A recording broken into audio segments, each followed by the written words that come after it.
Welcome to the 203rd episode of the Jami Dulaney Plant-Based Wellness Podcast. My name is Jami Dulaney, and I'm your host. I'm a plant-based cardiologist and endurance athlete living in Southwest Florida. Welcome, and thank you for listening. And thank you for living, too. Well, I just got back from Asheville, North Carolina, and I completed the Backyard to Vineyard Challenge, so we're going to talk mainly about that this weekend and kind of how all this relates to nutrition and health and, I guess, taking up challenges. So we'll get into that shortly.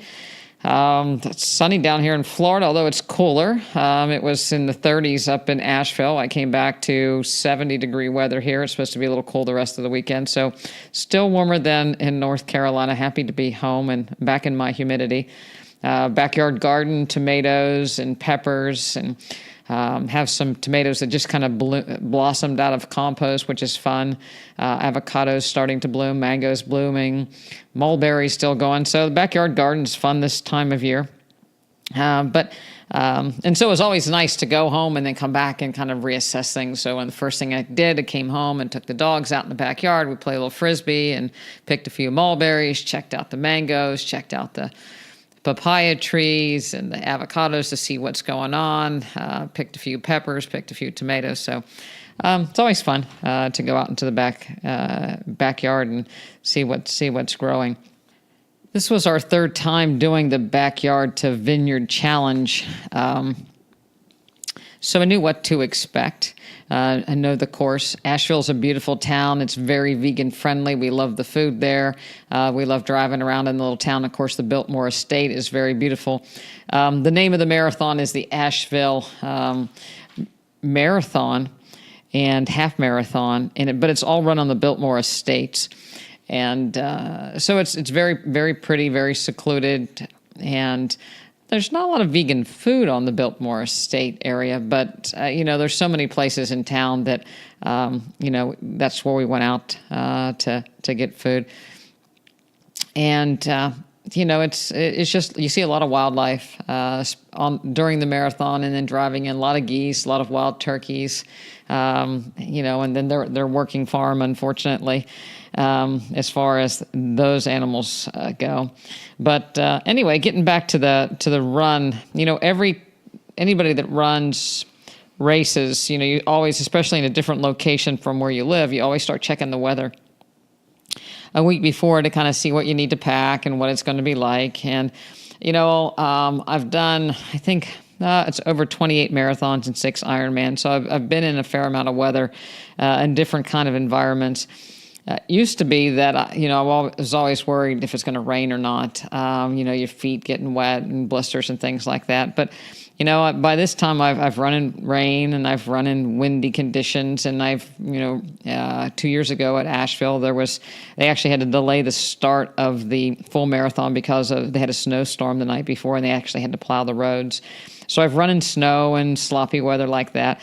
But you still kind of wonder, down here in Florida, we don't have much variation in the weather. So, we get into the 40s, but for the most part, it's you kind of have your different outfits for the different temperatures. So the weather forecast was Saturday for the half marathon. It actually was 30 to 35 degrees. It was very windy, 15 to 20 mile an hour winds. And then on Sunday, it was 30 to 45 degrees, much, much less windy. Sunny both days, a little bit more cloudy on Saturday, I guess. And, that 30 degrees start line, and we were very fortunate. We stayed right at the Village Hotel, which was not more than a quarter mile. Not even that. Probably, I don't know. In my old golfing days, I would say probably a good driver to the start line. So that's probably not a quarter mile now, is it? It's probably more like 200 yards anyway. But anyway, that's to the finish, to the start finish line. So it's not like you had to stand out a long time, and there was lots of places for people that drove in to kind of huddle inside before the race started. But you know, you don't want to overdress and be hot. You don't want to underdress and be cold. And there's always that fear if you do get injured and you have to walk, how much are you going to shiver? But the reality of it is you'll never really, nobody ever died of hypothermia in 30 degrees for a couple hours. So you just kind of have to buck up. But I end up wearing capris both days. And I did see some people in shorts, but they did not look comfortable. And I wore two short sleeve shirts. I have a ExoSkin base layer. So shout out to the ExoSkin people. That's ExoSkin. I'm not sponsored by them, but they do make a really a really nice compression top. Not too tight, but very wicking. And then I wore my Jami Dulaney, my Heart Beats Strong on Plants top over top of that. I had a buff on my head and a buff around my ears or around my neck. I had thick arm sleeves on and gloves, just regular old throwaway $3 Walmart type gloves. And I felt very good on both days. And that was really the agenda for both days. The second day in the 40s, I ended up peeling the arm sleeves down at the end because it got sunny and taking off the gloves. But the first day, I never got rid of anything. And boy, when you stopped, it was really cold. So that was the gear for that, and that was good. Again, there's always the fear that if you have to stop, what's it going to be like? And because you cool down so quickly, but you don't want to get hot. So you want to shiver a little bit at the beginning. And then if you get started, you warm up. And I did, after a mile into things, you're pretty warm. So that all worked out good. Pre-race food, I told you last podcast, I had a surprise. We're working with Mama Says to launch a athletic bundle. And so, I'm a big, my heart beats strong on plant, and it's BEETS, because beets produce nitric oxide. Beets have been shown to increase your VO2 max, which is the ability of your body to uptake oxygen. And beets have been obviously produce nitric oxide. Your blood vessels dilate. You perfuse your muscles better. It's been shown. Beets have been shown to improve a 6-minute walk test on a treadmill. So we try to always eat beets before a race. So Mama Says came up with a formulation for us that is pureed beets, chia seeds, and turmeric. And then pureed beets, chia, and lemon for us to try. And so we had that the night before, probably a good cup and a half. And I had another cup the morning of the race. So the night before the half and the morning of the half. And then we came back from the half, had some more beets. And then the night before the marathon and after the marathon. And I got to tell you that, this year compared to last year with just, we probably had some beets on our salad and greens the night before, but no, not a can of beets or anything before. I virtually had no soreness the morning we started the marathon. So, I really fully recovered from the half marathon, and I ran it about the same as I ran the year before. It was a little bit slower, but not because of anything other than I just, I got over the flu. I had the flu about 3 weeks ago. And I was really down, so I was, 3 weeks ago when I was supposed to run Thrill in the Hills, I had the flu with a fever to the point where I was laying around for the, 3 or 4 days, not doing a thing. I gradually started running, a couple of miles and really was tired, I would say, into the last week before this race. My energy was starting to come back, and that I felt that I actually started to feel like my old self. And I hadn't done I hadn't done a long run more than 12 miles. I did it 2 weeks before this marathon. So I had lost some fitness, definitely, and lost some endurance with this flu thing. So I really felt that, the half went pretty good, for what I was coming back from. I felt my effort was every bit as much as it was last year. So the fact that I wasn't sore after the half, I got to give the beets a lot of credit, the turmeric a lot of credit. Now we also, eat very healthy otherwise. Went out and had, afterwards, we actually had a sauerkraut avocado toast sandwich, and had some Thai food, rice both days. Actually had a vegan pizza. So, but we had, our nitric oxide production was largely from these beets that, Mama Says, and she sent the packages right to us at the hotel. And Mama Says is able to take and send packages to where you are. Any of their bundles, they ship in a cooler. So that was really cool. And I'm a believer of them. I think that they really did good. And so that's going to be my pre-race food from here on out. And I look forward to, doing some other products with them as well. And those will be announced. Some of those other products will be announced soon. Part of the idea, and we'll get into this in future episodes, but part of the idea is that, we see so many athletes at these events that, you train for marathons and you train for an event only to go the night before and have crappy food.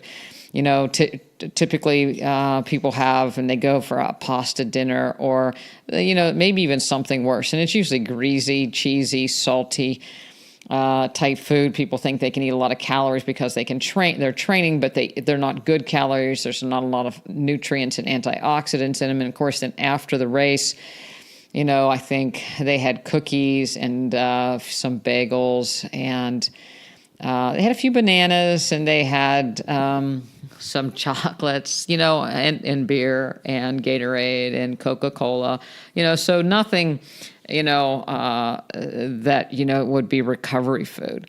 And again, typically then people go out and have, whatever they, high calorie food because they've earned it, so to speak.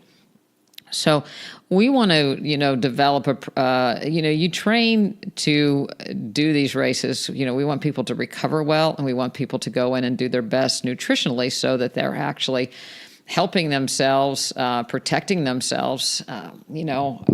You see a lot of shapes and sizes at these events, whether it's a half marathon or a whole marathon or full marathon. And the number of people doing half marathons is actually overtaken the number of people doing full marathons.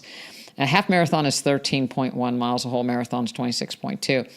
And, the half marathon is doable without a whole lot of training, many months before. Typically somebody to start out and do a marathon should train for at least 3-4 months. You could probably get by on, 3 months with a half, going from couch to half marathon. So there's a lot of variety in the people that are doing the half marathons. And a lot of people don't start doing this to they get back into their 40s, maybe 50s, it's to get off the couch, to set a goal. And if they're doing that and eating poorly and they have some health problems, there's a risk there. And we like to work with people to help them get their nutrition down so that they, do these races more safely, they recover better, and they become fitter because of it. So, that's one of the reasons for trying to develop some of these programs. And we want to work with people that want to do marathons and these endurance events to try to help them out a little bit. I think there's certainly a lot of athletes out there that are faster than I am. But I believe that as far as my nutritional insight, I think I have something to offer people that are trying to get out there and do these races to give them a little edge to improve performance. And I think we're seeing it. There's going to be a movie come out called The Game Changers, and what plant-based nutrition is doing for athletes in general. And, if you have athletes of equal ability, the changer is going to be their nutrition, because good nutrition allows you to recover faster, to train longer, to get more blood flow to your muscles. So this is the next frontier with athletic performance, and we're ready to take that on. So anyway, getting back to the races, the first day we took off, and there's the first 6 miles is pretty hilly. You climb up to the Biltmore estates from down below, and the village inn is down where the vineyard is, and the bottom part of their land by there's a little a stream or river that goes through the property. And you wind your way up to the Biltmore Estates, and it's kind of fun to hear people. A lot of people have never been to the Biltmore that are running the race, and so when you drive in, you never see the Biltmore. You have to go up a different way and pay to go up there normally. So it's a great way to see the Biltmore and see the whole property if you haven't. But it's about the elevation gains about 748 feet per my Garmin. As you climb up and eventually get to the Biltmore, and that's takes you through 6 miles, and then you kind of go down into the bottom again and run along the riverbed and back into the village hotel finish line. And so, the strategy for racing, I know I'm going to race 2 days. It's the third time I've done it. I always take the half marathon a little bit easier. But I also been doing some strength training and wanted to see where my legs were as far as going up some of these hills. So I kind of decided to bank some time, so to speak. And, in running, you can try to bank time early on and then maybe expect to slow down. You can try to run a steady pace throughout the whole race. A lot of people walk, run, and that's typically how I do some of my marathons is a walk, run. But I decided to bank some time early on. And so I wanted to keep a slow, steady pace up these hills. So I ran, or I probably walked 20 seconds on 2 occasions. I didn't want to do any walk breaks, certainly going downhill. And I figured if I got down to flat and I needed a walk break, I would take it. But I ended up pretty much, like I said, with the exception of 2 short walk breaks, I ran the whole 13 miles and finished a little slower than I did last year. But again, I think that was, mainly because of just kind of coming back from the flu. So now it comes down to what do you do on the second day with the marathon. I was so excited that I didn't have any, real soreness from the half marathon. I had been dealing with a little psoas, low back tightness, hamstring tightness, and I'd had some chiropractic treatments before, and that was really doing good when I went into this race, and I didn't want to mess that up. So I was feeling, so it's like, well, I don't want to re-injure myself because we have the big race coming up in Mendocino, April 30th, our 50K. But I did want to push myself to see where I am. So again, that comes down to it. Do you walk, run from the beginning? And of course, it was cold in the morning, so I didn't want to walk, run in the beginning because I wanted to warm up. So I thought, okay, I'll run the first 3 miles and see how I feel. And then it became, well, I'll keep pounding up these hills because I feel pretty good. And then you don't want to walk the downhill, so I ran the downhill. So the next thing I was about 7 miles into the whole marathon, and I hadn't really taken a walk break. And I was starting to run, I was definitely running a little slower than I had, and I just didn't feel, I just didn't have another gear on the second day. I think the effects of the flu was just enough there that I wasn't sore. I just didn't have I didn't have another gear. So I thought, okay, this is great. I still feel good. It's a beautiful day. We'll just see how it works out. If I can keep a steady pace up, then this is good. And maybe I'll go to a 6-minute run and 30-second walk as opposed to a 3-minute run and a 30-second walk. And for some reason, I just wasn't really doing the walks that much. And I thought because I was slower that maybe I should just go with my slow and steady pace and see if I could just maintain that. And that's kind of what I came down to. You don't ever think real clearly when you're actually doing the marathon. And, so somehow I came to the decision that, I was just going to do my steady pace and see what that steady pace would have been for the day. So that was the decision I kind of made for it. And I said, if I get on the backside, then, we'll see if I have to start doing more walk runs, and if I become more tired, I will. On the marathon day, the first half is the exact same as the half marathon on the first day. And in the back half, you go into their farm area and you go up some pretty steep climbs. So the total elevation gain for the second day was 1,240 feet. So, it was pretty hilly again for a flatlander in Florida. It was, there's a fair amount of hills to climb. But, I started really slow and steady, started becoming more slower and more steady, or steadily more slow after about 13 miles. And, I thought, well, if I'm going so slow, my heart rate's certainly not up. Do I want to take walk breaks when I'm going this slow? So I kind of kept pushing it and not really doing my walk breaks. Certainly not every 3 minutes, sometimes every 6. And then it eventually became every 3 minutes. And, I just decided to ride it out and see what, what happened. And, I was about 20 minutes slower this year than last year doing it that way. Last year, I took some walk breaks. I started doing I'm pretty sure I did the walk breaks. And so in retrospects, if you could do it again, like today, I could have run again. I would like to have seen what the walk breaks would have been. I really don't want to run. I really wouldn't have want to have ran today. My quads are sore today. But there's no takebacks when you train for a marathon. You have that day. It's not like you get another day. So you make that decision and you go for it. It was a gorgeous day. Skies were blue.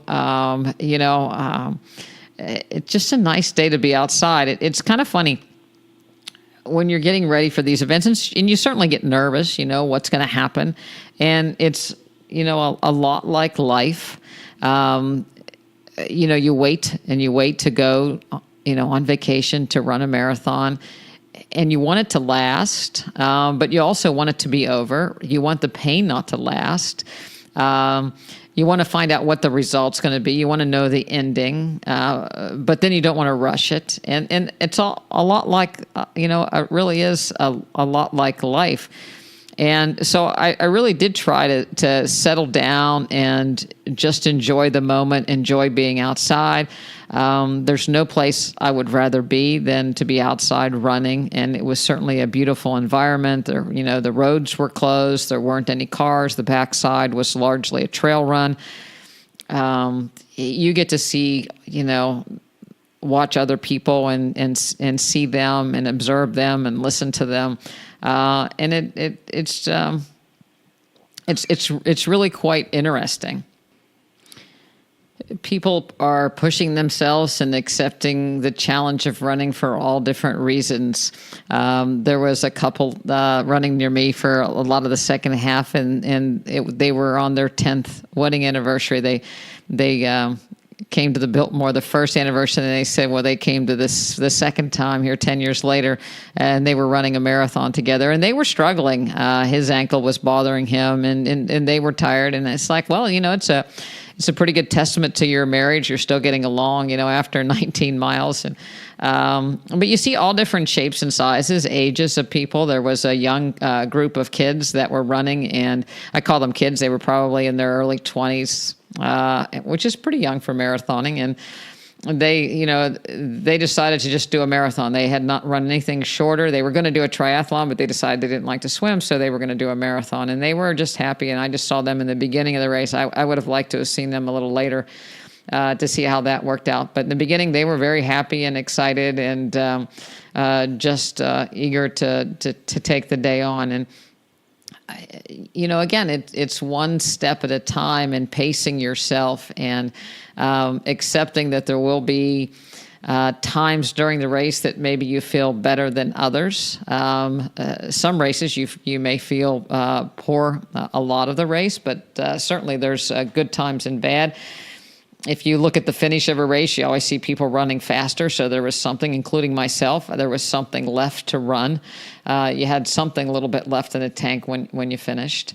You think about it and you pace yourself differently, or you break the race up differently. I typically start out with the first 3 miles, and then maybe mile 5, mile 8. Think about getting to double digits, mile 10, then the halfway point, and then mile 15, and mile 18 is typically a benchmark for me. And then when you hit mile 20, your glycogen reserves are pretty much gone. So that's when your nutrition really comes into play, as far as if you've taken in enough to get you through the last 26. And then that last 3 miles, you start to think, well, that's just an easy 3-miler in. So you talk to yourself and you break things up as you go along. And it's not that much different from a journey to change, to become plant-based.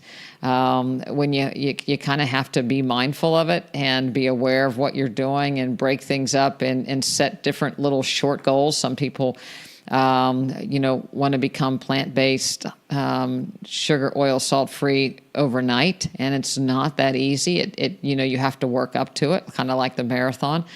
It doesn't always go well. There are struggles. You're not sure exactly what's going to happen, but it's like that. And I'll take this to I started thinking about our conference that's coming up in 2 weeks on March 30th. It's our 4th annual Charlotte County Plant-Based Nutrition Conference, and what an opportunity that is, or what we're trying to do for our community and plant-based community and for people in the area. We want to showcase plant-based nutrition, and we want to help educate people and help motivate them and help support them in their transition to become healthier. Not unlike the marathon, when people are, most people are doing that to challenge themselves to ultimately become healthier. In the marathon and a half, we pay to run these races. The money goes to shut the roads down and, buy supplies and those medals that you get, and the T-shirts you get. But for the most part, of course, the race director, people make money, and there's money that goes to charity. But, ultimately you're paying to run. And it's your 4 hours or 5 hours of entertainment when you're out there running. And you teach yourself a lesson that day. You learn maybe a lesson of humility, a lesson of perseverance, learn how to take in nutrition better, perhaps pacing. And our conference is a good bit like that as well. We're going to have speakers, Dr. Alan Goldhammer, talk about water fasting versus and how it relates to some of the current trends with intermittent fasting. Eric O'Gray will be talking about his journey from nearly 400 pounds to now running marathons and qualifying for Boston, and his dog Petey and their relationship, and now with his dog Jake. And the motivation and how it's completely changed his life and the focus of his path for what he does for a career, and that's pretty much the theme. Addie and I also be speaking along those lines as what it is to change your life and become plant-based, and what that entails when you want to take your health back. And there's stumbling blocks, just like it is in the marathon, that people come across. There are things in the way to your training, just like if you got injured when you were training for a marathon. There are, you fall off the plant-based wagon, so to speak, or people come to your house, or you go on vacation and it becomes more difficult, or you can't find food. And so there's a lot of similarities. We're going to have a plant-based breakfast and lunch, and I've really spent a lot of time. There's going to be the recipes that we've developed in the Dulaney household. Addie Meinerich, my daughter, and my mom, and I, the recipes that we're going to have for breakfast and lunch are ours. They're going to be part of the cookbook. So we're going to, happy to showcase those recipes. We've actually hired our own chef to really focus on the details. We're not leaving anything out as far as, letting somebody else interpret these recipes. We're going to do a cooking demonstration. There'll be a Q&A at the end so people can ask their questions. And so I think it'll be a day well spent, a day of motivation, a day of reflection, not like out there running a marathon. So you won't be suffering if you come to our conference, but I hope you'll be learning and be motivated to try and do more.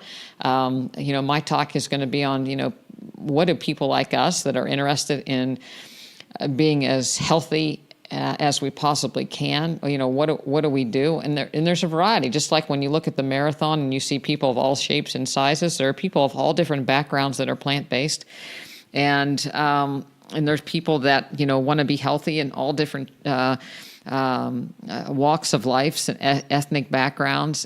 But we all have one thing in common, is that we want to be the healthiest that we can be. So I hope you will join us. You need to get your tickets soon, because we are going to have to close the sale of tickets in about a week, so we can give our chef, the final countdown to buy supplies. So if you are interested in coming, please go to drdulaney.com, doctordulaney.com, and click on the link to Eventbrite to get your tickets. Certainly email me if you have any problem or questions about that. There's plenty of hotels in Punta Gorda, Port Charlotte to stay in if you're coming from out of town. There's plenty of things to do. Make a weekend of it. Addie and I, we have a few slots left for private consultations if you'd like to do that. If you're interested, you need to do that very quickly, though, because those slots are almost filled. So we'd like to meet you and see you at the conference. But again, running the marathon, I think about all those different things, and you try to be present and look at your surroundings.